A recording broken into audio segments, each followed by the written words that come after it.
My first panelist would be Tariq Baloch. Please come take your seat.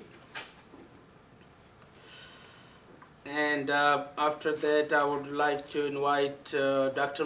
Jumma Murray. And I would like to ask Andrew Iwa to come and please take your seat. And I would like to ask Mr. Michael Hughes if you could come on the stage and take your seat, please.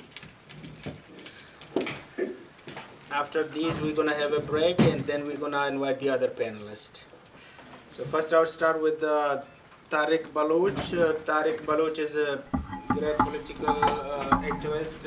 He is based in London, and he is here to briefly tell you about the illegal occupation with facts and figures, how Balochistan, a free sovereign country, was occupied illegally and through fraud by Pakistan. And he's going to go through historical facts with historical facts and figures briefly. And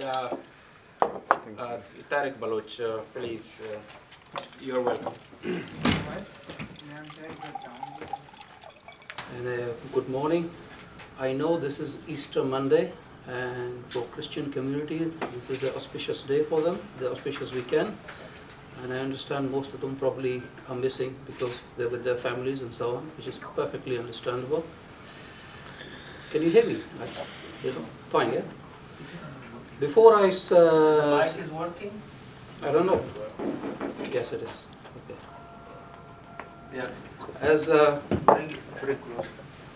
Being closer? Right. Yeah. Okay. Is that better? Yeah. As Doctor said, my name is Tariq Baloch. I'm known as Tariq Baloch. Balochistan history goes back something like more than 7,000 year history. And I've been given 15 minutes to basically encompass that from the 7,000 history to present day problem in Balochistan. The word Balochistan, which I will explain how it came about. If you look at the world history map in the time of Alexander when he visited in this region, you do not see the word Balochistan, but you see this name called Jidrosia. So how did we get from Jidrosia to Balochistan? I'm going to say in a few minutes. The word actually is not Jidrosia, it's Girdosia. It's two words. It's two words. First word is Gir, which means dust, dusty. O is an adjective which joins either two words or combines one word together. Either it means and, or it just joins two words together. And Sia in Baluchi has two meanings. One meaning is harsh. The other meaning is black. Okay? In this situation, the meaning comes in as harsh. In other words, harsh desert. And Balochistan is harsh desert. And hence the people toughened up in that region because of this environment. So it still does not answer the question, how did we get to the word Jidrosia from Girdosia? Basically, when Alexander visited the region, most probably, I'm not saying it is, he asked the natives, or at the time, what is this region? And they say Girdosia. And closest thing they wrote Jidrosia. Maybe in Jidrosia in Greek language means the same thing. I have not researched into that, but we'll leave that aside.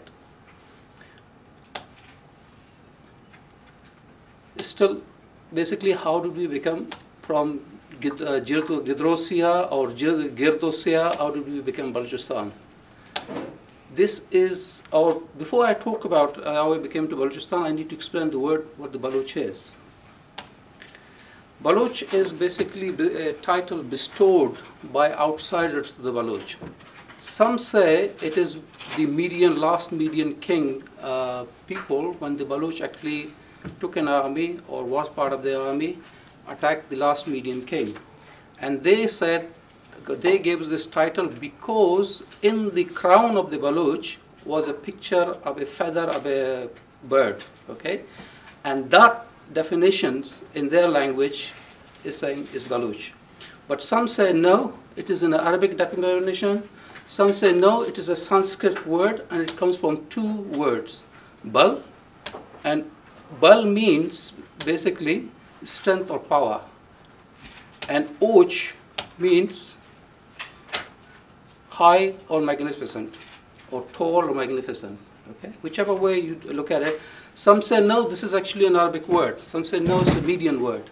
Whatever it is, it's a title given to the Baloch by outsiders, okay? Much like the native Indians in America, they did not call themselves Indian. There was Sioux, Cheyenne, Blackfoot, but when the European came into the region, they called them the Indians, or more precisely, Red Indians. Okay. Similarly, in case of Baloch, they were given this title, and I think it's a pretty good title, don't you?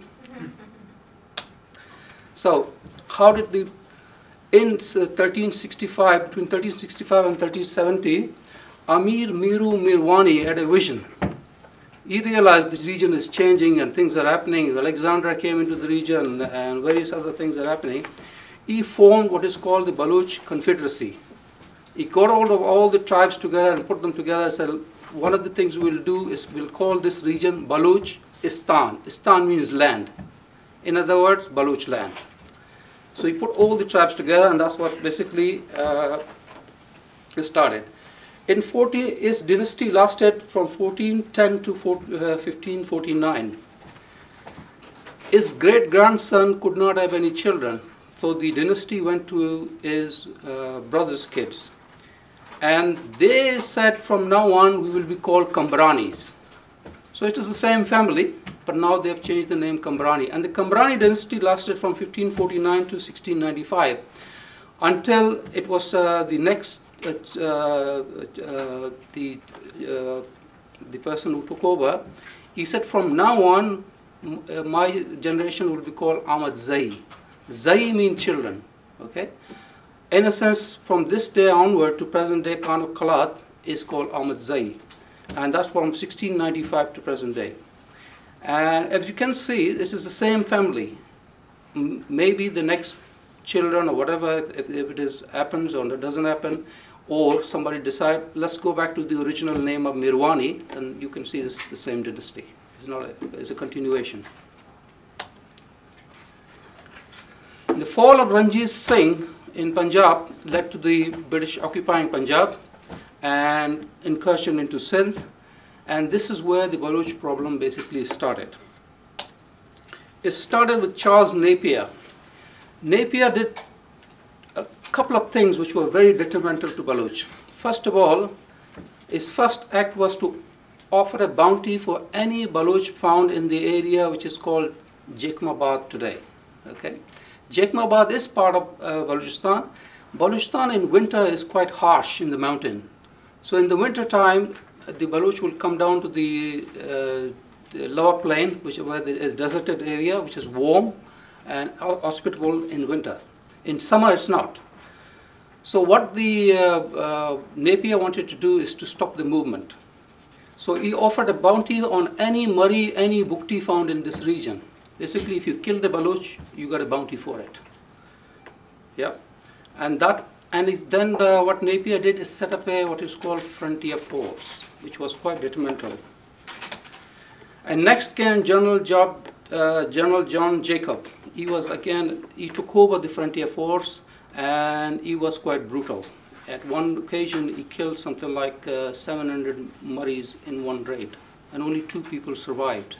Whether he let them go to take the message or whether they escaped, that is not known. Sir Robert Sandeman, he was basically acting under the command of the Commissioner of Punjab, where William Meriwether was the Commissioner of Sindh at the time. There was a difference of opinion between Meriwether and Sir Robert Sandeman.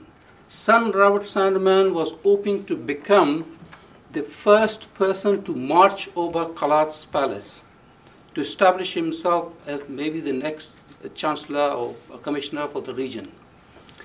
Where William Meriwether had a different opinion. This is what's called the great game at the time, because they wanted to stop the Russian Empire influence into this region. Meriwether was opinion that Baloch should be our allies and we should not interfere with their system. Sandeman on the other side, no, this is a place to be occupied. It is to come under complete subjugation of the British Empire. And Robert Muir played a couple of basically tricks in his sleeves. First of all, on one hand, he appeased some of the chiefs. On the other hand, he subjugated other chiefs. And he played that role. There was a famous meeting between the Khudadat Khan, which is the great-grandson of current Khan of Kalat, and Sandemans to have a meeting to discuss few things. Khudadat Khan went into the meeting with 7 Sardars on his side. Sardars means, Sardar is 2 words. Sar means head, Dar means altogether. In other words, a local leader. And it was not elected, hereditary. Sardar was not hereditary. Sandeman introduced the bit about being hereditary, i.e., if the Sardar died, his son will become a Sardar. And introduced the title of Nawab from Tumandar to Nawab. When they met together, Khudadat went only with 7 Sardar, but Sandeman came with 38 Sardars, basically showing to the Khudadat saying, you're not in control, I am in control. Khudadat did the next best thing to show Sandeman, no, I am in charge. He invited the 38 Sardar to Khan Kalat region for a dinner and discussion. And when the dinner and discussion was over, Khan Kalat sent his loyal subjects to fighters, and he killed all 38 of the Sardars. Okay, and butchered them basically. And this is, and Meriwether, when the news reached Meriwether, Meriwether ordered Sandeman to leave the region within 24 hours. And Sandeman did not object; he left the region. But later on, he was brought back when things went differently. And Meriwether was the opinion, do not touch the system, leave it alone, walk through the Khan, we have a greater goal to achieve. Now, General Major Goldsmith's son, Henry Mortimer, and Sir Arthur Henry McMahon, these are the 3 generals who started out carving out Balochistan into various sectors, which you will see in the next. Basically, this is a quick overshadow. It's not a lesson in history. It's just to give you some idea what happened. When they finished, what you see the pink area, these are the areas which either the British leased, except the top right corner. If I go on the next slide, the one which I've circled in the green, this is the region of Afghanistan which was given by the Afghan to the British as war compensation, given. Okay, it is not leased, was given. The rest of the pink areas you see, these are the area leased by Khan family to British. Because British had a greater interest, as I said, in the region, and hence Quetta and these regions becomes quite important to maintain. And if you look at that, this is further region to going toward the Russia and so on and so forth. Yeah. So 11th of August 1947. British left the region. So what is going to become to the Balochistan? What is going to become to the leased areas? Okay. Here's the declaration from the Viceroy of India. The government of Pakistan recognizes Kalat as an independent sovereign state in treaty relation with the British government, with their status different from that of India. Pakistan government is accepting. They accepted on the 7th of August.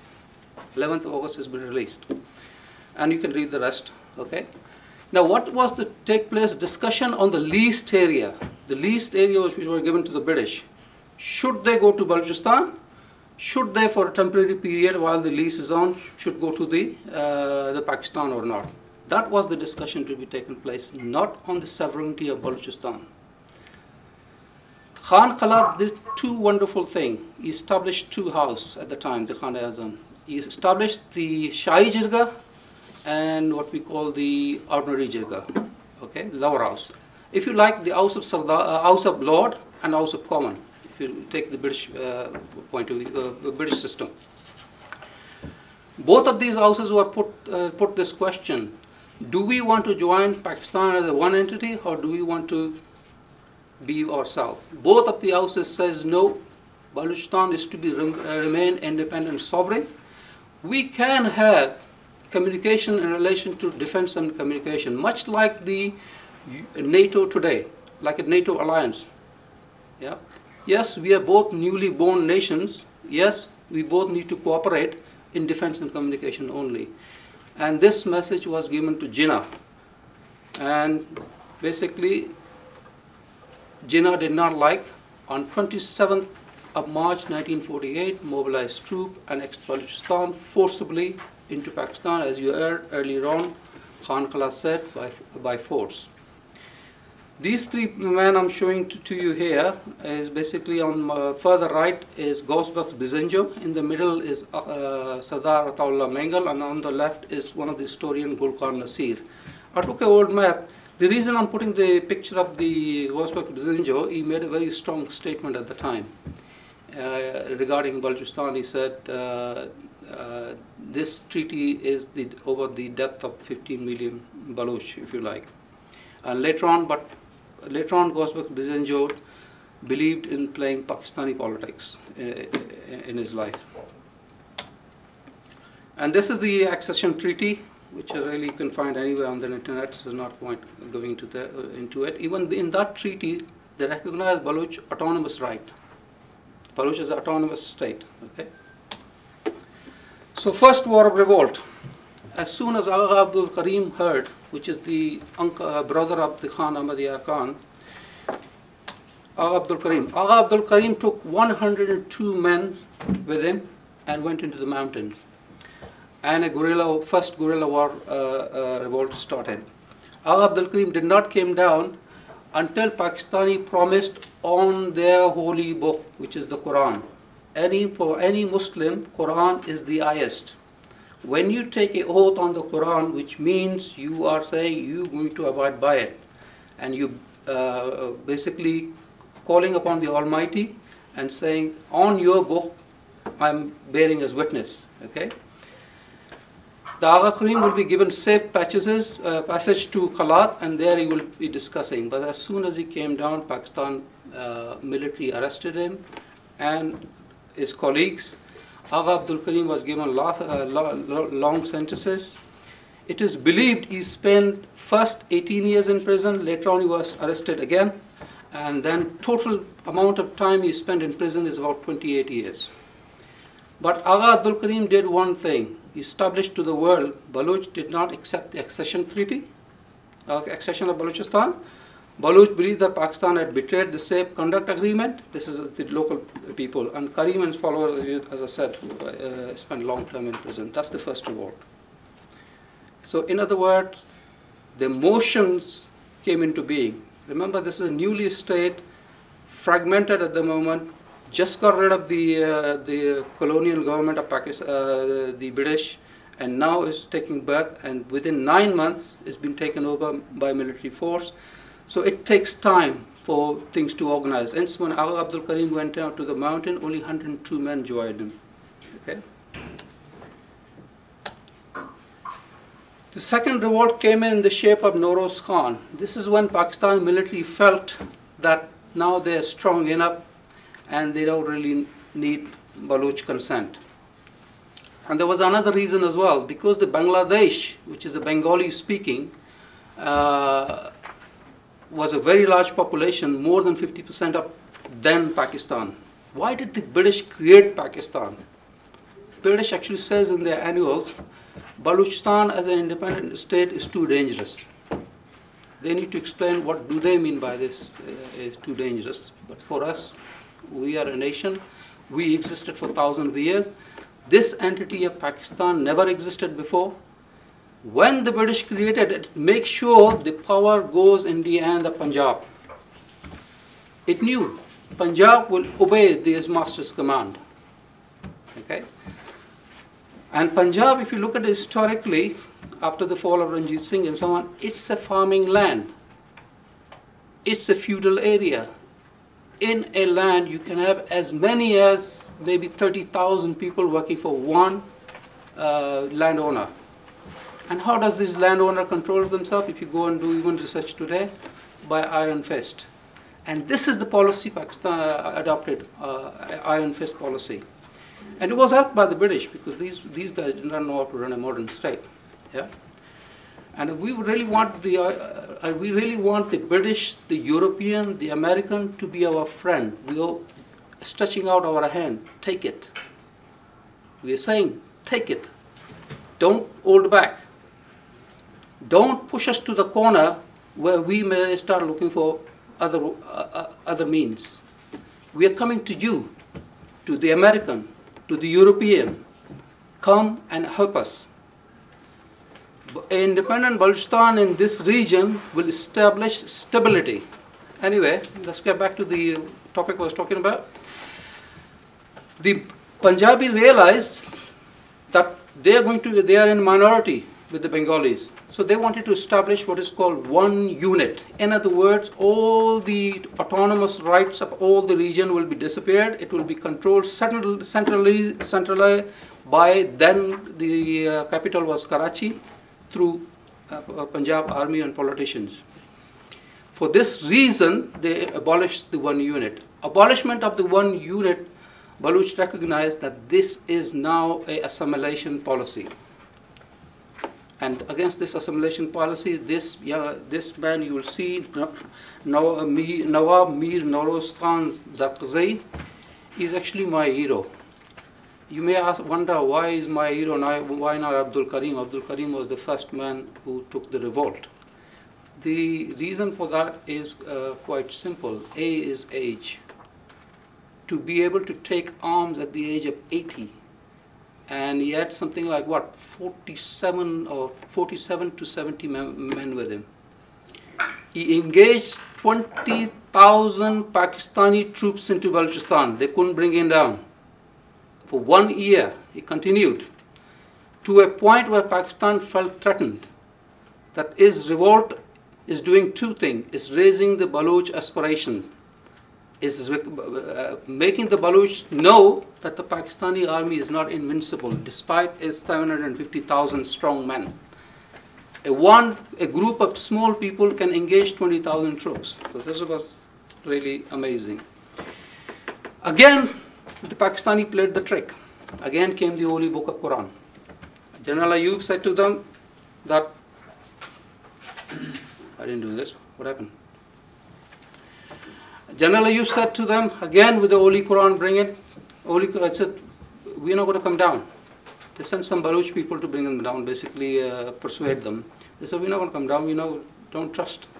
We remember what happened to Abdul Karim. He said, okay, they came with the Quran with their hand, and we bear witness as the Quran and Allah that we will sit and talk. We will meet your demands.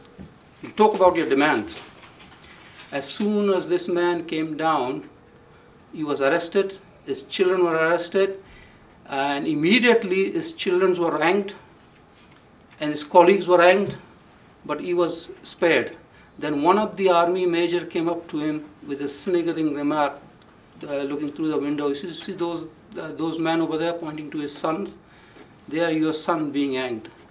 And this man looked at him with a very calm look and said, you forget one thing, they are all my sons. And he spent next 10 years in the prison and so on, and died at the age of 90. He was asked, we will release you, all you have to do is to apologize. And he told them, I prefer to stay in prison. You can hang me, do whatever you want with my body. You're not going to have my obedience. And this is Noroz Khan. This is why he's my hero. Because door was open. Go, walk out. He says, no. Third revolt. This was the Parari movement. This came under the gentleman named Sher Muhammad Murray, or in lovingly Baloch call him General Sheru. He had the vision. He realized the band of guerrilla warfare is not the way forward, but you need a greater mass guerrilla movement. Okay? And he set up Parari camps in various parts of the Balochistan. And he had the idea of socialism with him as well, because the 1917, the Russian Revolution, recognizing Pakistan being an Islamic state, and it is the Muslims who are killing us, and he thought came up, went into that thought and ideas. General Sheru continued his war until one unit plan was abandoned by General Yahya in 1970. General Yahya said, okay, we will abandon the plan of 1970. But the Baloch realized the Punjabis cannot be trusted anymore. When I say Punjabis, really, when you say Pakistan, you should really say Punjabis. Because 85% of the army now, at one time it was 99%, is from Punjab. The civil bureaucracy consists of the Punjabis and the Urdu speaking. And by the way, I forgot to mention this.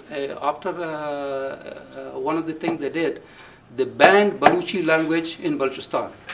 Up to this day, you cannot speak Balochi language or be taught in it. Today, things might be different because of our young men who are fighting in the mountain, and salute to them. They have brought down the Pakistan army to his knees. Yeah.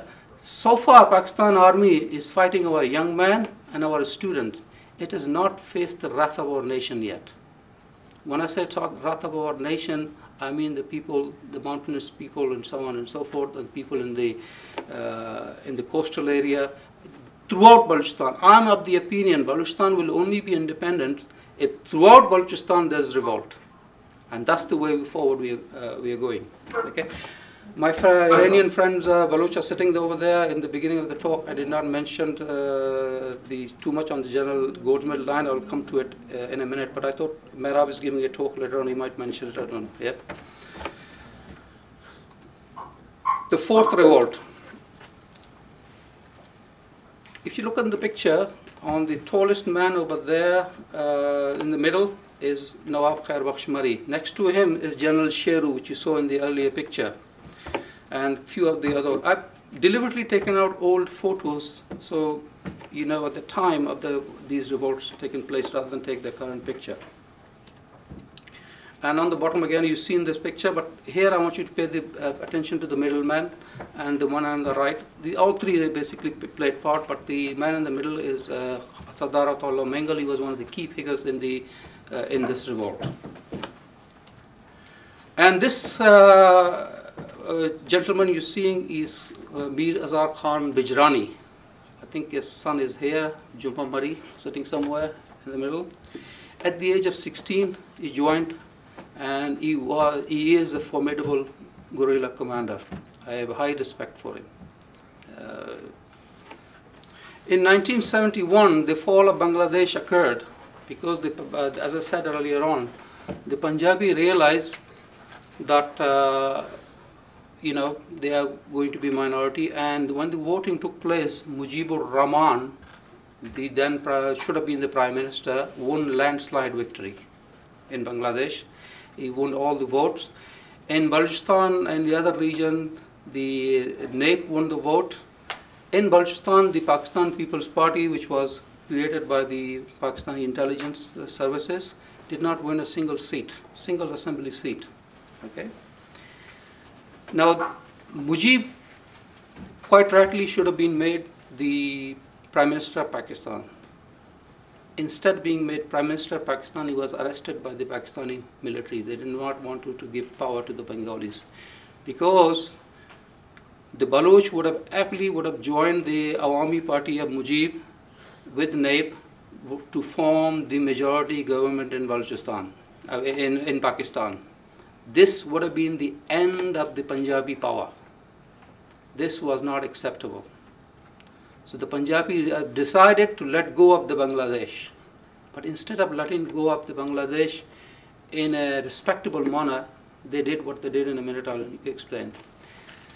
The Punjabis at the time called Mujib in, arrested him, and Mujib said, look, don't kill me, I will sign whatever paper you want to sign, just release me. And they released him. And when Mujib got into Bangladesh, what did he do?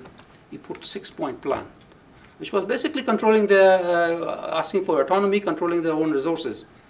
Quite reasonable demands. They even asked for their own currency, was one of the demands. In Larkana, meeting took place with Zulfikar Ali Bhutto in his house, with the generals and so on. And the Operation Blitz was already formed, and Bhutto was promised, after this you will become the Prime Minister. And this operation was named Operation Blitz, not Operation Reconciliation, not Operation of Unity or anything, but Operation Blitz. Blitz means what? Go and destroy.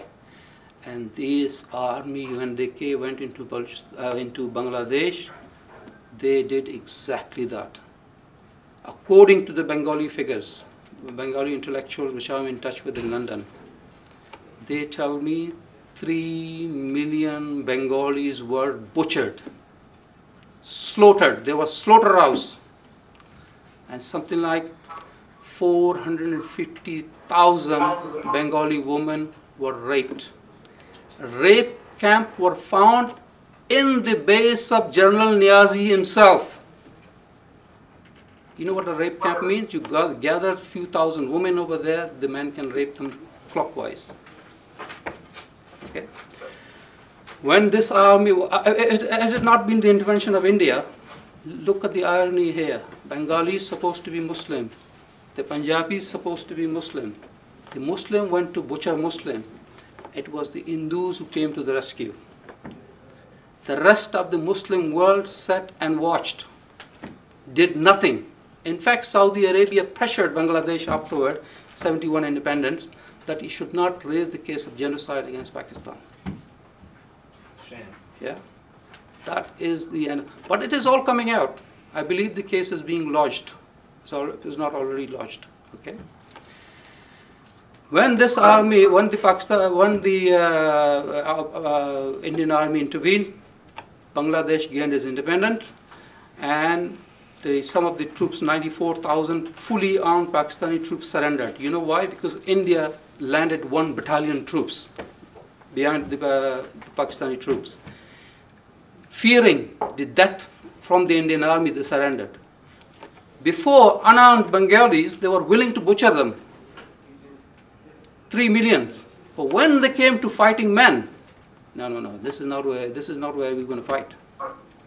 Okay, that's the difference. Then this army, when it was released from prison, the Indian prison, was sent to Balochistan under the command of General Tika Khan. And do you think this army, which is butchered people in Bangladesh, raped, are they any different? Are they overnight they're going to have a moral lesson? No, they came and did exactly the same thing in Balochistan. In the height of the war, in the height of the Baloch war in 1973, I think Mr. Juma Mari will confirm, his father was one of the commanders. Yeah. The Pakistan army in the Chamalang area, the Baloch went basically when the rainy season come in to pick up the harvest, and this is mentioned in Slag Harrison book as well, In Shadow of Afghanistan, Baloch Nationalism and Soviet Temptation. Pakistan army, to flush out the Baloch, this is happened when Bhutto went to meet Shah of Iran, because Shah of Iran got very worried. 1973, by now the Parari movement changed into an organization, and Iran became seriously worried that Balochistan will split, and with it the 50% of the Balochistan which was given to it by British, okay, will go. So Iran gave 30 Cobra helicopter with pilots to Pakistani army, and the Pakistani army, these Baloch women and children would go in this particular region to celebrate the harvest and so on. The guerrillas were in the mountains, the fighters I should say, they were in the mountains, overlooking the women who were picking up cones and so on and so forth. The Pakistani army directly used Cobra helicopters and their FX jet, whatever they called at the time, to bomb these people, these innocent women and children. Not only they bombed them directly, they also bombed the surrounding hills. So the debris sort of to bury these people. In 3 days of war, this was the intense war. Naturally, the fighters came out to defend their families. And this is what the Pakistani army wanted, to flush them out. It was a mistake at the time. But what can you do when you see your children, your wife and your kid being murdered? That's the only thing you can do. They fought back. For 2 days, the war was very intense until the fighters ran out of ammunition. And when they ran out of ammunition, there's nothing you can do, you're sitting duck. And the Pakistani army in 1 day killed 3,500 women and children. Where was the United Nations? Today, Colonel Gaddafi only said, these people are cockroaches, these opposition, I'm going to hit them hard. And the UN reacts, and rightfully. Where was the UN when 3,500 Baloch women and children were being massacred? What year was that? This was in 1973. 73. Yeah. Where was it? What was this conspiracy of silence? I quote to you what Henry Kissinger said at the time. He said, if the Baloch problem hits me on the face, I will ignore it. I will ask Henry Kissinger, I don't know if he's alive or dead. He heard in the Baloch jirga, under the Baloch law. And General Musharraf gave the statement, these men are innocent, without trial. This was an insult, basically injury to insult. And couple other, then Bukti says a few other things happened, and basically what it at the end happened, then it went to the situation of, the rights of the Baloch and all the other events which triggered it. And Bukti took a palm with 30,000 men, and he did a very brave fighting, and the fighting continued. Bukti did not surrender. At the end of the day, basically, he died a martyr's death. But one thing he established to Pakistan, that no longer you can dictate to us what you want to do. This was a new era. This forced, Bukti's death forced Khan to do one thing, because one of his chief Nawab Sardar, a big Sardar, and Nawab has multiple Sardar under him, and he died. So he needs to get now the Baloch opinion. What is the Baloch opinion going to be on this? He called the jirga.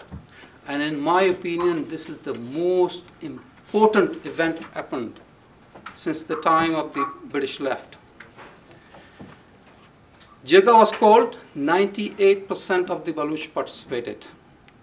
Those who could not come sent letters, one or two did not attend. Okay? That jirga opinion was sought, what should be done. And that opinion today is that Khan is living in exile. In other words, we do not want Pakistan. We do not want to do anything to with Pakistan anymore. This is the beginning of our independence. Dr. Khalid is one of the commander of the Balochistan Liberation Army, I'm told. He basically carried out, and until he died in 2007, was ambushed. Was basically sitting under a tree and met Pakistani troops, fought and died. Later on, the command went to Baloch Murray, son of Nawab Karbakhsh Murray, and Baloch Murray did quite a few things as well. He was a very good commander, in my opinion. He was fighting very hard for the Baloch liberation, but he died as well in an ambush. And then the leadership, they say, went to Brahmdag Bukti, and Brahmdag Bukti later on formed the Balochistan Republican Army and Balochistan Republican Party. And today he is in Norway under political asylum, but has not surrendered. These three gentlemen which you see are the one who saved the life of John Salasky. John Salasky was kidnapped in Balochistan, and today John Salasky is one of the supporters of the Baloch, I would say. Raises the voice. These men gave their life because the Pakistani intelligence wanted him dead. If John Salasky died, Pakistan would have the mandate to bomb Baloch at random. Today, in the 70s, in the 60s, in the 50s, in the 40s, you could bomb and the information would not get out. But today the information does get out.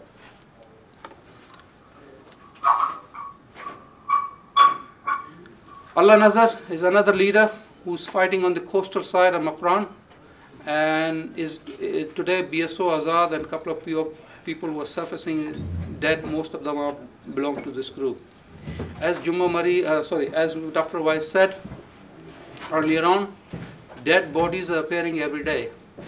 If I sit here all day, just talk about the torture and so on and so forth taking place, let me give you just a little bit brief into What sort of torture are we talking about? Bodies are found, the cigarette burn marks are throughout the body, electric shock, limbs snipped off, fingernail taken off, okay? Body sliced with knives.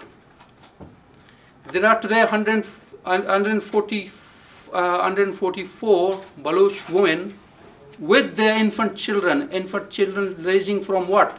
3 months to maybe 4 years are in prison with them. This 7th army is so strong that is fearing little infants of the Baloch. Yeah. Now I ask the question, for example, in the Bukti region, there was 3 men which were captured, which always hits my mind. I always talk about it. 3 shepherds were captured. They were asked, where is your guerrillas? Where are your fighters? Don't know. They boiled one in the tar while the other 2 are watching. He says, this is what's going to happen to you. Took out the second one. Put the second one in. Third one in. Third one survived but died later. So these men were boiled alive just to ask where your fighters are. I asked the question to the international community. You are very quick to respond when it comes to other regions. Are we not human beings? Do you not consider us a human being?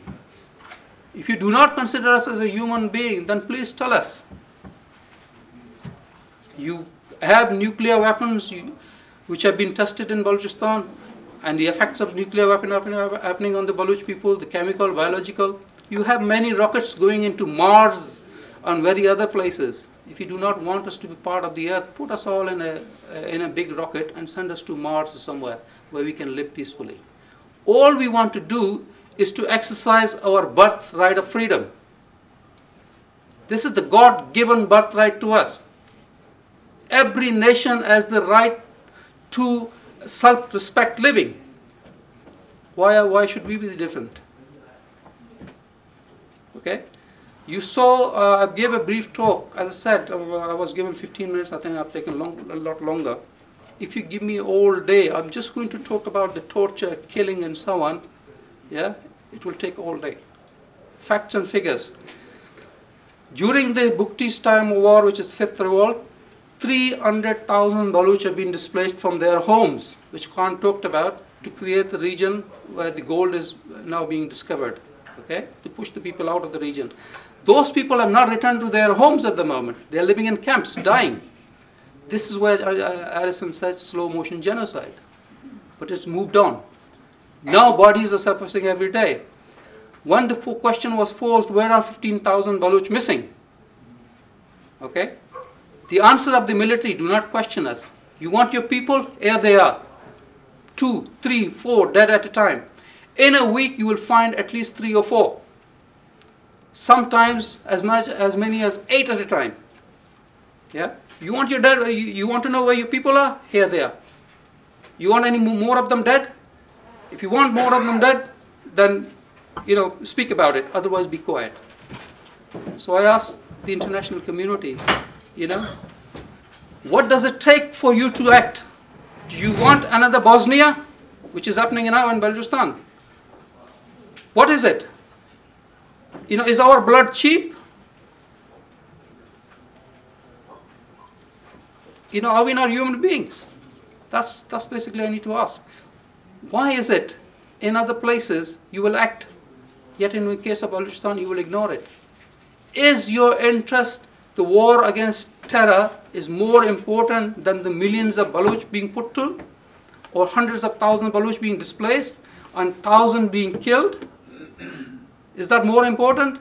Remember, we are not terrorists. We are nationalists.